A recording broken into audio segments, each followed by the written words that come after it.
एक बैचलर वाले को और मास्टर वाले को एग्जैक्ट फ़ीस, उसकी स्टेटमेंट और उसकी जो एम्बेसी की फ़ीस है, अपॉइंटमेंट्स, इसमें जो वो कॉपीज़ करवाता है, जो सारा प्रोसेस है, कितना बजट होगा, सारा कितना चाहिए होगा, एग्जैक्ट बजट उसका कितना अरेंज उसको करना पड़ेगा, उसके लिए सारी बात उसी के हवाले से आज मैं करूँगा।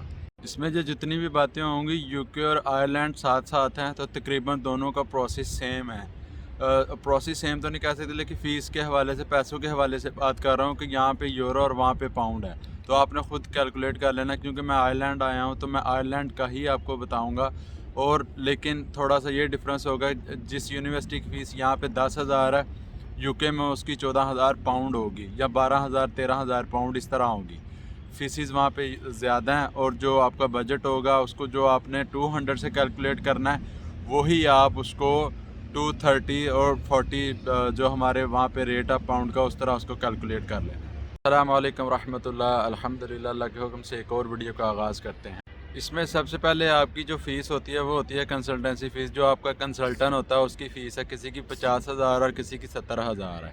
ये वेरी करती है डिफरेंट सिटीज़ में, और आप किस कंसल्टेंट्स के पास जाते हैं, ठीक है।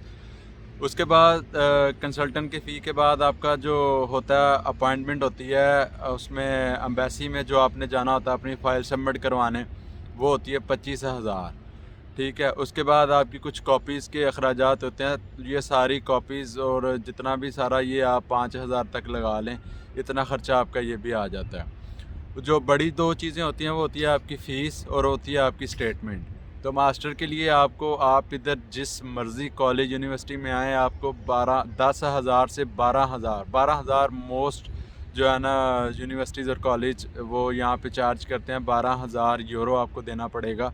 12,000 को आप कैलकुलेट कर लें 200 से, क्योंकि यूरो यहाँ तक चला जाता है। और अगर आपके ऊपर टीटी भी होती है, जब आप फ़ीस सबमिट करवाते हैं तो कुछ टैक्स होता है, उसको टीटी कहते हैं, तो वो डाल के आपका तो 200 प्लस भी हो जाता है सम टाइम। लेकिन 200 आप रखें तो वो आपका 12 को करेंगे तो 24 लाख ये बन जाएगा। अगर 10 से करेंगे तो 20 लाख बनेगा। और जो मास्टर की जो आप आते हैं, जो स्टेटमेंट है, वो 20 से 25 लाख है।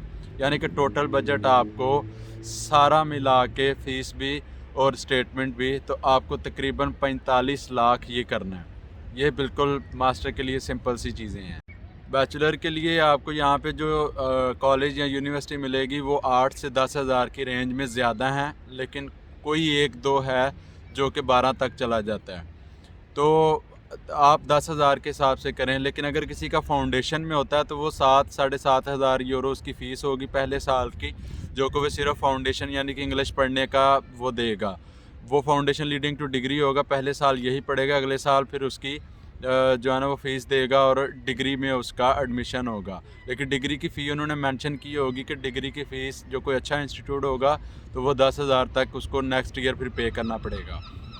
तो उसमें फाउंडेशन इसलिए पढ़ाते हैं क्योंकि उसमें बैंड जो है ना वो कम होते हैं, या आपका कोई डुओलिंगो आजकल है, वो अगर आपका स्कोर कम है तो वो कहते हैं कि आप इसको फाउंडेशन को पढ़ें। उसके बाद आप इसका 10,000 ही करें, तो 10,000 को आप मल्टीप्लाई कर लें तो ये 20 लाख आपका ये बनता है। बैचलर की सबसे बड़ी जो चीज़ होती है वो होती है फ़ीस। फ़ीस आपको जो करनी है वो, उसमें आपके एक्सपेंस होते हैं 4 साल के। ऑफिशियली इनके जो एक्सपेंस, इनकी वेबसाइट पे जाएंगे आप INIS.IE, तो वहाँ पे उन्होंने बताया हुआ हर चीज़ 7,000 एक बंदे के यहाँ पे एक साल के ख़र्चे हैं। तो 7,000 को आप 4 से कर लें, क्योंकि 4 साल का आपका कोर्स होगा। तो अगर आपका फाउंडेशन होगा तो फिर आपका जो होगा वो 5 साल का होगा। लेकिन ज़्यादातर इनका 3 साल का ही जो है ना बैचलर होता है। तो इसमें क्या होगा, आपको उसको मल्टीप्लाई कर लें 4 साल से, तो वो 28 जो है ना 1000 बनेगा आपका यूरो। उसको आप मल्टीप्लाई कर लें, वो तकरीबन 60 लाख के करीब यहाँ पे पहुँचता है। तो इतनी स्टेटमेंट आपको करनी होती है। ये आपकी एक्सक्लूडिंग फ़ी है। फ़ी भी अगर कर लें तो 70-80 लाख ये होता है। उसके बाद इसमें आप अपने कंसल्टेंसी फ़ीस डाल लें, जिस तरह मैंने मास्टर के लिए बताया, उस तरह आपकी एम्बेसी की फ़ीस है, उसमें आपकी कॉपीज़ हैं, और आपका जो दूसरे अखराजात आने जाने के, ये सारे इंक्लूड करके आप अपना एक इनिशियल बजट जो है ना वो मेंटली तौर पे तैयार कर सकते हैं। दूसरा, मैंने आपको ये थोड़ा सा स्टेटमेंट तैयार करने का भी बताया था कि आप किस तरह स्टेटमेंट तैयार कर सकते हैं। कुछ इसकी ट्रिक्स हैं, मैंने भी ये की थी, क्योंकि इतने पैसे करना जो है ना वो एक आम आदमी के लिए बड़ा मुश्किल होता है, क्योंकि 98% लोग वो ऐसे ही हैं जो मिडिल क्लास से बिलोंग करते हैं, वो यही उनके लिए अरेंज करना बड़ा मुश्किल होता है। तो वो ट्रिक भी मैंने आपको बताई थी, मैं उसका लिंक डिस्क्रिप्शन में दे दूँगा, वो आप उसको देख सकते हैं।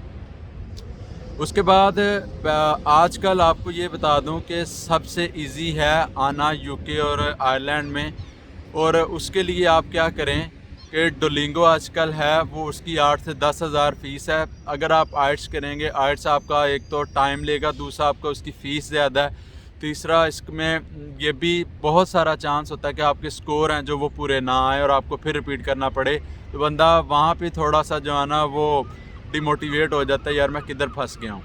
तो आप डुओलिंगो करें अगर किसी ने आना, तो ये सबसे अच्छा चांस है। कोरोना अब ख़त्म हो रहा है, रिस्ट्रिक्शन ख़त्म कर रहे हैं, ये कोरोना में शुरू हुआ था, तो अब वो आहिस्ता आहिस्ता ख़त्म कर रहे हैं। वो ऑनलाइन टेस्ट आप किसी को साथ बिठा के भी कर सकते हैं, ये भी अपॉर्चुनिटी है उसमें।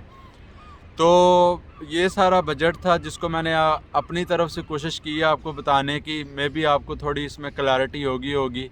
तो होप सो ये सारी इन्फॉर्मेशन आपको पसंद आई होगी। तो एहतशाम आज़म को दीजिए इजाज़त, अपनी दुआओं में याद रखिएगा, अपना बहुत सारा ख्याल रखिएगा।